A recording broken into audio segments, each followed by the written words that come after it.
artichoke. So, swinging like a pendulum, we got everybody's attention.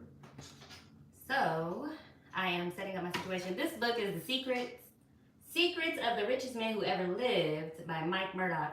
I read this book on my Facebook, so I'm going to be reading this one on Facebook. I got a list of books that I'm reading on all my social medias.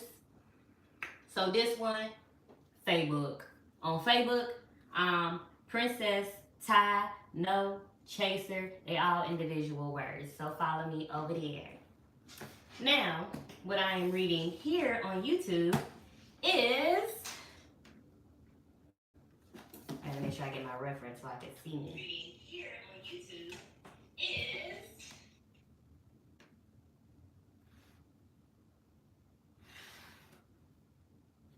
dang, why I'm all blurry. Anyways, yeah, you see what happened here is this. I'm a little rough, but don't mind me. This is The 48 Laws of Power by Robert Greene. I love him. He's one of my favorite authors. This is the laws of human nature. And I've learned so much about myself and so much about other people. Because learning about yourself, it teaches you about other people. So, I'm done with the intro. Let's get into the book. I'm reading from where I left off at. Let's see. I'm in chapter 3, See Through People's Mask. And I'm going to start from the page where I pulled out my bookmark. So, make sure you can hear me. And I'm going to start from the page where yeah, you can hear me. All right. So,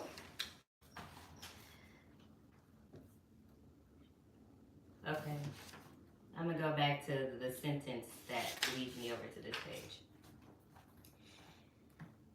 Over the years, his observation powers extended to elements of nonverbal communication that were nearly imperceptible.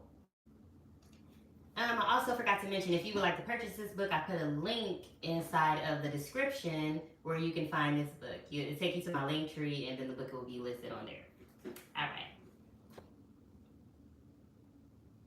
Over the years, his observation powers extended to elements of nonverbal communication that were nearly imperceptible.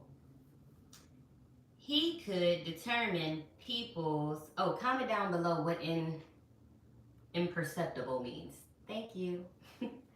He could determine people's state of mind by their breathing patterns, and by mirroring these patterns himself, he could lead the patient into a hypnotic trance and create a feeling of deep rapport. He could...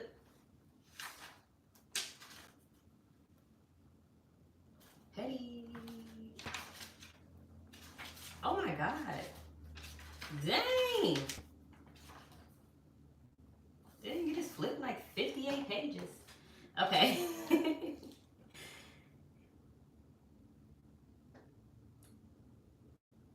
He could determine people's state of mind by their breathing patterns, and by mirroring these patterns himself, he could lead the patient into a hypnotic trance and create a feeling of deep rapport.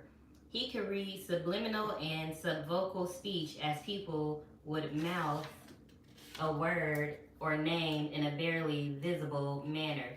I remember where I left off at. This was about a guy who ended up like getting in some type of accident where he was unable to speak or walk around, but he was just laying in a bed in a room, and he had sisters, and his family members would come in a room and have conversations. They would just come in a room and just be in the room, and he would be observing their actions and the way that they're breathing and stuff like that. But he couldn't speak on it, so him not being able to speak on it, it basically heightened his awareness. This was how fortune tellers, psychics, and some magicians would make a living. He could tell when his secretary was menstruating by the heaviness of her typing. Wow. He could tell when his secretary was menstruating by the heaviness of her typing. I guess I just had to say again. He could guess the career backgrounds of people by the quality of their hands, the heaviness of their step, the way they titled, the way they tilted their heads, their vocal inflections to patients and friends, it seemed as if Erickson possessed psychic powers but they were simply unaware of how long and hard he had studied this, gaining mastery of his second language. Interpretation. For Milton Erickson, his sudden paralysis opened his eyes to not only a different form of communication, but also a completely different way of relating to people. When he listened to his sisters and picked up new information from their faces and voices, he not only registered this with his senses, but also felt himself experiencing some of what was going on in their minds. He had an image, he had to imagine what they said, but he had to imagine why they said yes, but really meant no. And in doing so, he had momentarily felt some of their contrary desires. He had to see the tension in their necks and register it physically as tension within himself to understand why they were suddenly uncomfortable in his presence. And that was because when they would come inside his room, he was, they said, sick with paralysis. So when his sisters and them would come inside of his room, they would just feel weird about it. Like they just felt uncomfortable around him.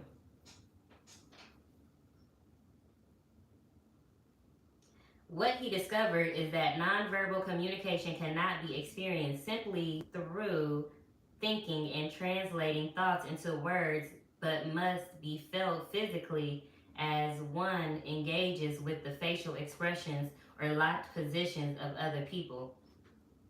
It is a different form of knowledge, one that connects with the animal part of nature and involves our mirror neurons.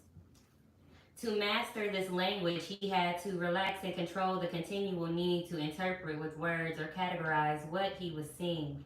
He had to tamp down his ego, thinking less of what he wanted to say and instead directing his attention outward into the other person's, attuning himself to their changing moods as reflected in their body language. As he discovered, such attention changed him. It made him more alive to the signs people continually emit and transformed him into a superior social actor capable of connecting to others' inner lives and developing greater rapport. As Erickson as Erickson progressed in his self-transformation, he noticed that most people go in the opposite direction, becoming more self-absorbed and unobservant with each passing year. He liked to accumulate anecdotes from his work that demonstrated this. For instance, he once asked a group of interns in the hospital where he worked to silently observe an elderly woman lying under the covers in a hospital bed until they saw something that they would indicate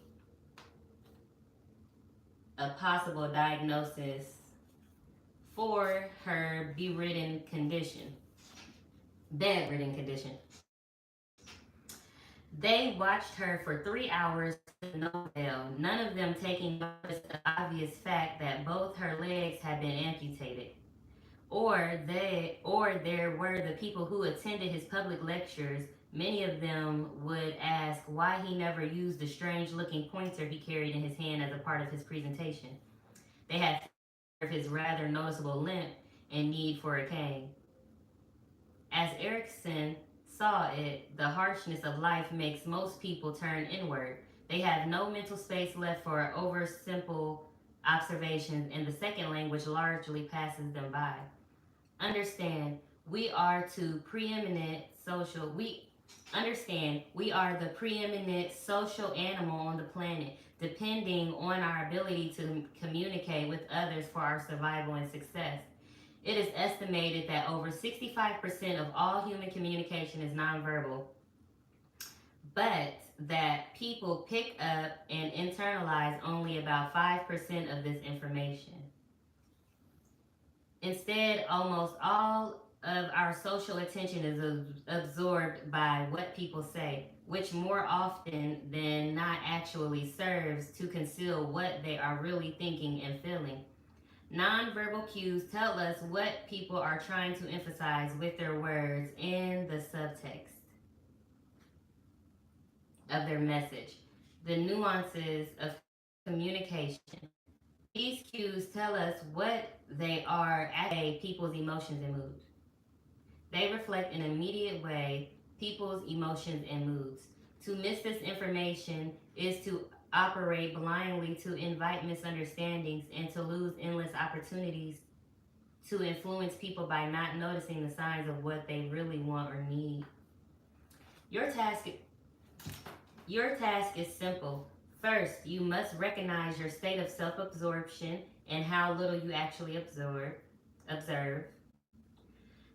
With this understanding, you will be motivated to develop observation skills. Second, you must understand, as Erickson did, the different nature of this communication. It requires opening up your senses and relating to people more on the physical level, absorbing their physical energy and not their words. You do not simply observe their facial expressions, but you register it from within so that the impression stays with you and communicates as you gain greater vocabulary in this language. You will be able to correlate a gesture with a possible emotion. As your sensitivity increases, you will begin to notice more and more of what you have been missing. And equally important, you will discover a new and deeper way of relating to people with the increased social powers that will bring you. And on the bottom it says you will also be the prey or the plaything of the devils and fools or jangling their bells, and it should be born in the mind that in their intercourse with others, people are like the moon. Every man has an innate talent for making a man of his physiognomy, physiognomy, physiognomy. It's Physiognomy. Physiognomy. You know what? You know what? I will not be defeated by this word. Un momento, por favor. Let's see what this is. P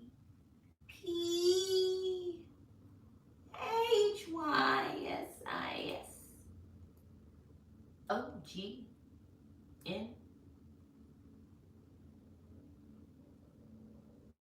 OMY.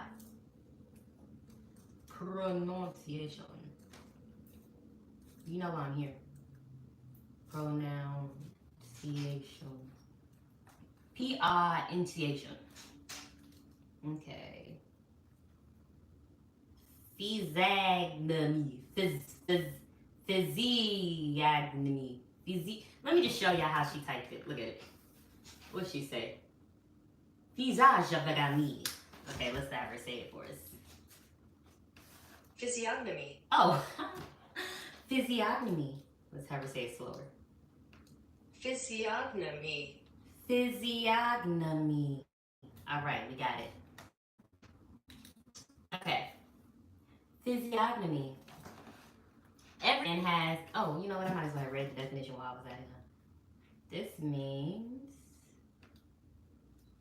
the art of discovering temperament and character from outward appearance. The facial features held to show qualities of a mind or character by their configuration or expressions. Okay. So judging people by their features. Every man has an innate talent for making a mask out of his physiognomy so that he can always look as if he really were what he pretends to be. And its effect is extremely deceptive. He dons his mask whenever his object is to flatter himself into someone's good opinion, and you must pay just as much attention to it as if it were made of wax or cardboard. That was a quote from Arthur Schopenhauer. Schopenhauer. Okay, next. Let's see how far back. I'm like, I'm gonna read the chapters. I'll be the same for 16 hours. Robert. Oh, okay. We're gonna see. We're gonna see if we're gonna be here. Okay. Keys to human nature. We humans are consummate actors. We learn at an early age how to get what we want from our parents by putting on certain looks that will elicit sympathy or affection. We learn how to conceal from our parents or siblings exactly what we're thinking or feeling to protect ourselves in vulnerable moments. We become good at flattering those whom it is important to win over, popular peers or teachers. We learn how to fit into the group. Why are you doing that? We good? Good. We learn how to fit into the group by wearing the same clothes and speaking the same language. As we get older and career, strive to carve out a career, we learn how to take the proper front in order to be hired and to fit into a group culture. If we become an executive or a professor or a bartender, oh, that's me, we must act the part. True. Imagine a ever develop these acting skills who face instantly grimaces when he dislikes what you say or cannot suppress a yawn when you fail to entertain him, who always speaks his mind, who completely goes his own way in his ideas and style, who acts the same whether he's talking to his boss or to a child. Or you have imagined a person who would be shunned, ridiculed, and despised.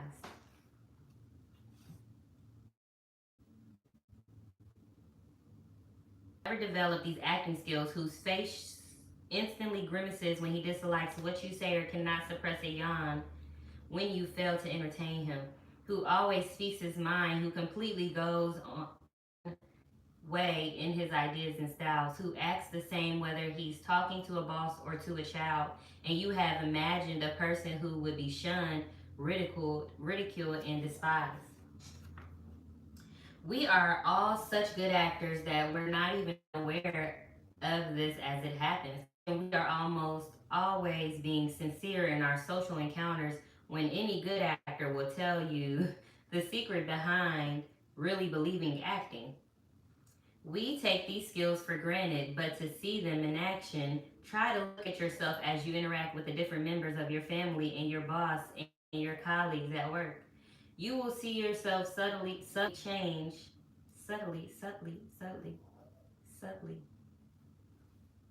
a little bit.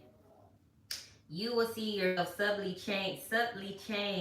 changing what you say, your tone of voice, your mannerisms, your whole body language to suit each individual and situation.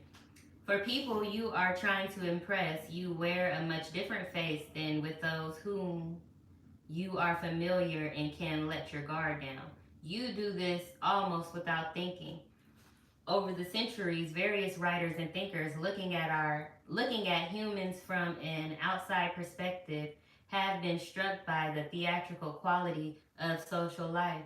The most famous quote expressing this comes from Shakespeare. Shakespeare. All the world's a stage, and all the men and women merely players.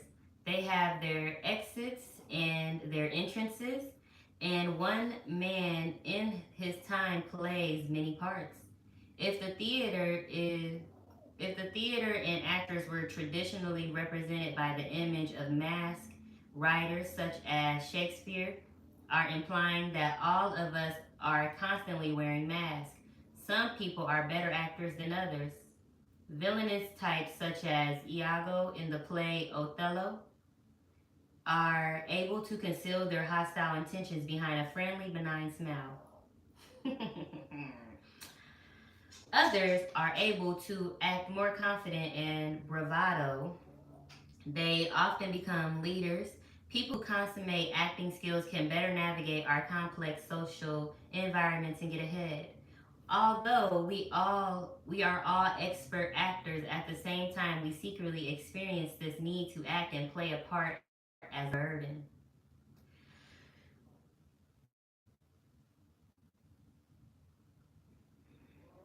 Had to let that simmer for a minute. We are the most successful social animals on the planet. For hundreds of thousands of years, our hunter gatherer ancestors could survive only by constantly communicating with one another through nonverbal cues. Over such time before the invention of language, that is how the human face becomes so expressive and gestures so elaborate. This is yet this is bred deep within us. We have a continual desire to communicate our feelings, and yet at the same time, the need to conceal them for proper social functioning. With these counter forces battling inside us, we cannot completely control what we communicate. Our real feelings continually leak out facial expressions and posture.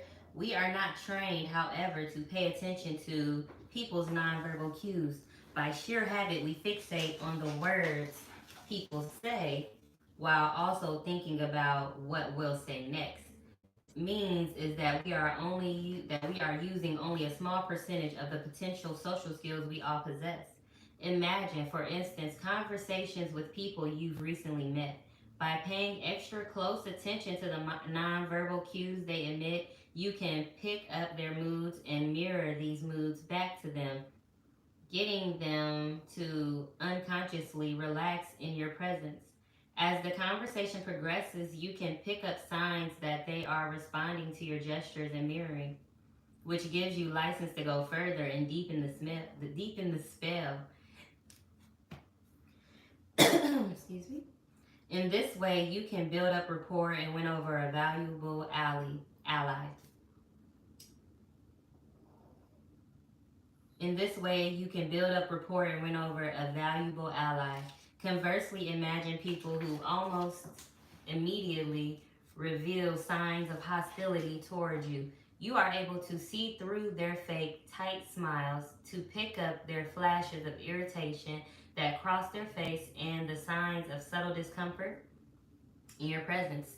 Registering this registering all this as it happens, you can politely disengage from the interaction and remain wary of them, looking for further signs of hostile intentions. You have probably saved yourself from an unnecessary battle or an ugly act of sabotage. Your task as a student of human nature is twofold. First, you must understand and accept the theatrical quality of life. You do not moralize and rail against the role playing and the wearing of masks so essential to smooth social functioning. In fact, your goal is to play your part on the stage of life with consummate skill, attracting attention, dominating the limelight, and making yourself into a sympathetic hero or heroine. So we keep saying consummate. I'm gonna look up consummate so I can read the definition. Cause I thought consummate meant make a baby. Like why do you keep talking about making babies? Let's see, consummate. Maybe it means like creation. Let's see. Make. Complete by having sexual intercourse. All right. Okay, let's see what the other definition is. Showing a high degree or skill in flair, complete or perfect. Okay, so he's probably going with the second definition because I wasn't tripping. Okay, consummate. Showing a high degree of skill in flair, complete or perfect. That's consummated in this book.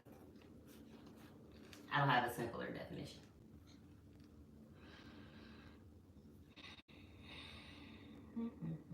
Sympathetic hero here one.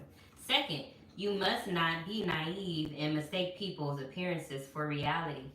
You are not blinded by people's acting skills. You transform yourself into a master decoder of their feelings, working on your observation skills and practicing them as much as you can in your daily life. And so, for on these purposes, there are three aspects to this particular law: understanding how to observe people, learning some basic keys for decoding nonverbal communication, and mastering the art of what is known as impression management, playing your role to maximum effect. Observational skills. When we were children, we were almost all great observers of people because we were small and weak. And we were small and weak. Our survival depended on the styles of adults, their exaggerated smiles, and affected mannerisms. We would imitate them for fun. We could sense that an individual was threatening from something in his or her body language. This is why children are the bane of in the bane of inveterate liars. Inveterate liars. Con artists, magicians, magicians, and people who pretend to be something they are not. Children quickly see through their front slowly from the age of 5 onward. This sensitivity is lost as we start to turn inward and become more concerned with how others see us. I always thought about that. Like, when did a child learn that, you know how like kids, they be running in diapers naked, and then be like one day they just like, oh my god, I'm naked, stop looking at me. I don't know. It's just like, when does that transition happen? Does it happen because the parent dot. Let me finish reading. Okay. Okay. You must realize that it is not a matter of acquiring skills you do not possess, but rather of rediscovering those you once had in your earliest years. This means slowly reversing the process of self absorption and regaining that outward directed view and curiosity you had as a child. As with any skill, this will require patience. What you are doing is slowly rewiring your brain through practice mapping new neuronal connections. You do not want to overload yourself in the beginning with too much information. You need to take baby steps to see small daily progress. In a casual conversation with someone, give yourself the goal of observing one or two facial expressions that seem to go against what the person is saying or indicate some additional information. Be attentive to micro expressions, quick flashes on the face of tension or with one person, try with someone else, always focusing on the face. Once you find it easier to notice cues from the face, attempt to make a similar observation about an individual's voice, noting any changes in pitch or the pace of talking. The voice says a lot about people's level of confidence and their contentment. Later on, graduate to elements of body language, such as posture, hand gestures, positioning legs. Keep these exercises simple, having simple goals. Write down any observations, particularly any patterns you notice. As you practice these exercises, you must be relaxed and open to what you see, not champing not champing at the bit to interpret your observations with words. You must engage in the conversation while talking less and trying to get them to talk more. Try to mirror them, making comments that play off something they have said and reveal you are listening to them. This will have the effect of making them relax and want to talk more. which will make them leak out more nonverbal cues. But your observing of people must be obvious. Feeling scrutinized, people will freeze up and try to control their expressions. Too much direct eye contact will betray you. You must appear natural and attentive, using only quick peripheral glances to notice any changes in their face, voice, or body. In observing any particular individual over time, you need to establish their baseline expressions and their mood. Some people are naturally quiet and reserved, their facial expressions revealing this. Some are more animated and energetic, while still others continually wear just look aware of a person's usual demeanor. You can pay greater attention to any reserved or a relaxed look from the habitually nervous. Once you know a person's baseline, it will be much easier to see signs of dissimulation or distress in them.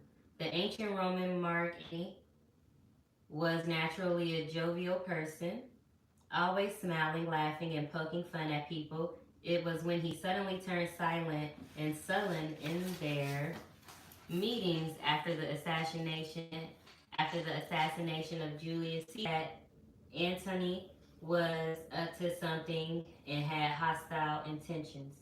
Related to the baseline expression, try to observe the same person in different settings. Ooh, excuse me. Noticing how their nonverbal cues change if they are talking to a spouse, a boss, an employee. For another exercise, observe people who are they pursuing or any event from which they have high expectations. Note the looks of anticipation, how the eyes open wider, stay there. The face of what's about to come. With Contrast this with the tension exhibited by a person about emotions and facial expressions. Pay great attention to any mixed signals you pick up. A person professes to love your idea, but their face shows tension and their tone of voice is strained. Or they congratulate you on your promotion, but the smile is forced and the expression seems sad.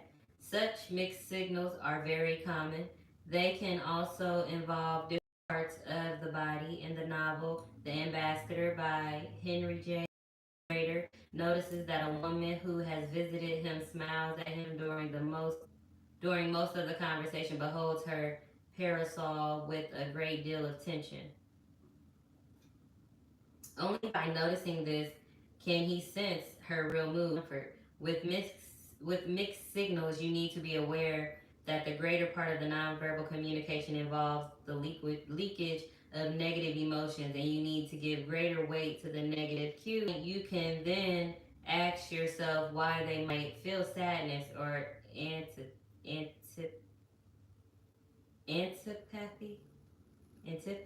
antipathy. I mean, I guess that would be the opposite of like sympathy or empathy. Antipathy. Antipathy. Antipathy.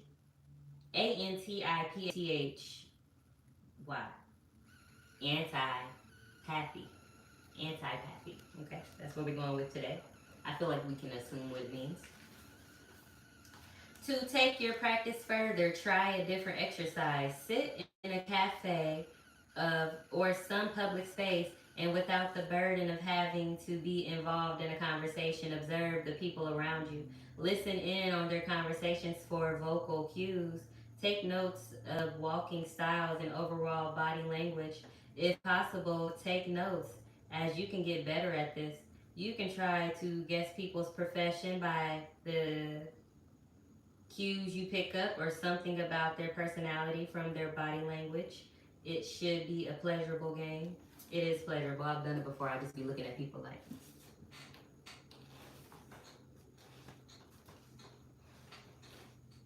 just in Starbucks. Okay. progress, you will be able to split your attention more easily, listening attentively to what people have to say, but also taking careful notes of nonverbal cues. You will also become aware of signals you had not noticed before continually expanding your vocabulary. Remember that everything people do is a sign of some sort. There is no such thing as a gesture that does not communicate. You will pay attention to people's silences, the clothes that they wear, the arrangements of the objects on their desk, their breathing patterns, the tension in certain muscles, particularly the neck, the subtext in the conversation, what is not said or what is implied. All of these discoveries should excite and impel you to go further.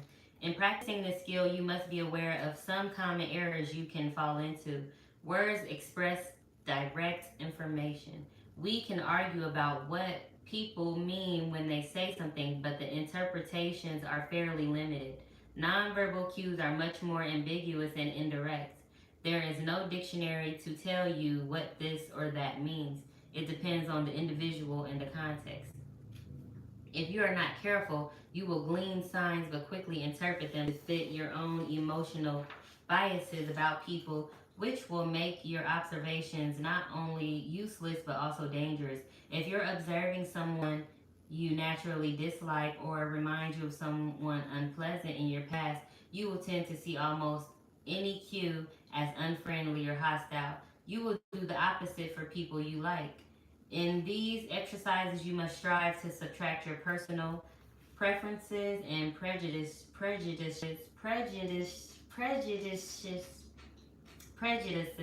about people.